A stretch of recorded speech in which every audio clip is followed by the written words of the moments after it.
Welcome back to my road to completion guide for Bloodborne. This is episode 23. We have 2 more Chalice dungeons that we need to complete. I can tell you guys that the last Chalice dungeon you completed back in episode 22 is the toughest Chalice dungeon in terms of the overall experience because your health was cut in half.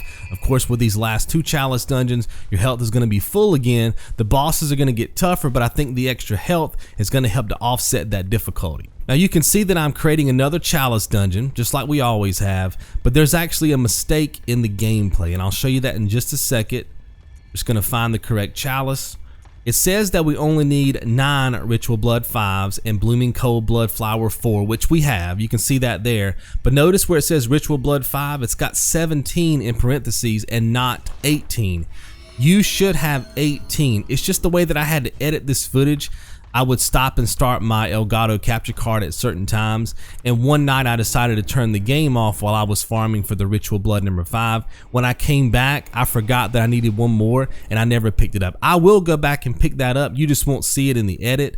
In other words, when we create the next Chalice dungeon, I'll just magically have the correct number. But remember, you guys should already have 18 of the Ritual Blood number 5. So I just wanted to clear that up here at the beginning of the episode so you guys wouldn't be confused, okay? So just keep following the gameplay. Of course, I'm going to come back in with commentary once we hit some of these boss fights. I'll talk to you then.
Gammon awaits you at the foot of the great tree. Very well, let me...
Alright guys, we are ready to create the final Chalice dungeon. The problem is we've already used all the altars, so here's what you need to do. Okay, go to the first ritual altar, go all the way down to the bottom and remove this Chalice dungeon completely so we can start fresh, and this will be the altar that we use to create the last and final Chalice dungeon. You guys can see that I currently have 9 of the ritual blood, 5. Remember, I was 1 short earlier on in the episode. I did go back and farm for that off camera. So now I have the exact number I need to help me create this final Chalice dungeon.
Alright guys, we have 3 more bosses to defeat and we can wrap up this Chalice dungeon. We never have to do the Chalice dungeons again. Of course, in episode 24, we're going to be getting our platinum. We just have to make it through these 3 fights. Now the trick to getting through this fight is to always have a column between you and the boss, preferably the statue. If you guys notice there's a statue in front of the column, that's even better, and I think that's what you're going to see a lot in my gameplay. Sometimes when you try to hit the enemy using the column, your axe will get stuck, just like it just did there, right? And you're not able to swing through it, but you can always swing through the statue.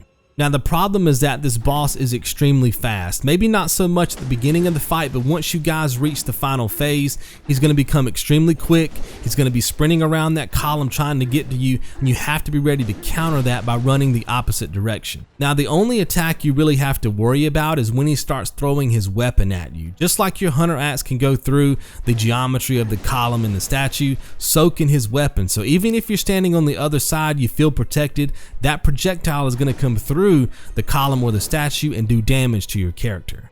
If you can anticipate this attack, you can back up far enough, get your distance, and that'll be enough for the weapon to miss you. But I would encourage you guys to just stay behind the column and the statue and just eat the shot. Take the damage, okay? The reason why this is so strategic is because the second you start backing up from behind that column, the boss is going to have another angle on you that he didn't have before. That might cause him to sprint around, and if he does, you guys are going to lose your advantage. So the goal is to try your best not to take any damage unless he's throwing his weapon at you. That way you never run out of blood vials and you can keep that advantage play, and that should be enough to get you guys through this fight.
Gamino, go. Very well, let me.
So as soon as we get the doors open, you will see that we're fighting the Bloodletting beast once again. Now our strategy is going to be the exact same that we used in the previous boss fight. We're just trying to hold down the O button so that we can sprint. Remember, you do not want to lock on. You want to be running at full speed. And then when you get underneath his body, go ahead and hit the R2 button so you can hit him in between the legs and do some damage. Now the only thing that makes this fight different than the previous boss fight is the attacks. You can see there that he has this poison that he shoots out of his back. Anytime you see that, you just want to run. Remember, do not lock on. You can see him doing it there. Just run in either direction, left or right, get close and do some damage to his face or his arm. Wherever you can put some damage on him will be fine. If you can get behind him, that's even better, because that will ensure that you guys don't get inflicted with that status effect. Now after you do enough damage, he's going to enter his second form. When that happens, a big centipede is going to grow out of his face. You don't really have to worry about it too much, although you do have to be cautious of the fact that he'll have a little bit more range on some of his attacks, because the centipede can damage your character. So you have to worry about that extended range, but your strategy remains the same, right? You just want to sprint in between his legs, tap the R2 button, and do as much damage to his legs as possible until you're able to defeat him.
Here we go. The final boss of the Chalice dungeons. Once you guys defeat this boss, you're going to pick up a trophy. Then we can move into episode 24, wrap up a few things, get our trophies, get our platinum, and that's going to be it. So the trickiest part about this fight is the fact that this boss has a ton of attacks. So you may have to fight this boss a few times to learn all of her attacks, but once you learn them, then this boss fight becomes extremely easy because you'll know which range you need to be at in order to avoid the incoming attacks. Now the cool thing about this fight is that your strategy remains the same. You just want to be tapping the O button just like we did with the previous boss, sprinting in. You can be locked on if you want to, and I would actually encourage you guys to be locked on in this particular fight because she likes to move left and right at the last second when you guys get close. So just make sure that you're locked on. As soon as you get close, tap the R2 button, do some damage, and then back away. Now there will be moments during this fight where she's going to split herself up into 3 different forms. Now obviously one of the forms is going to be her, meaning if you do damage to that particular enemy, it's going to do damage to the main health bar at the bottom. But if you hit the other 2 enemies, they're just going to disappear. Now in just a second, I'm going to show you what it looks like when she splits up into 3 versions of herself.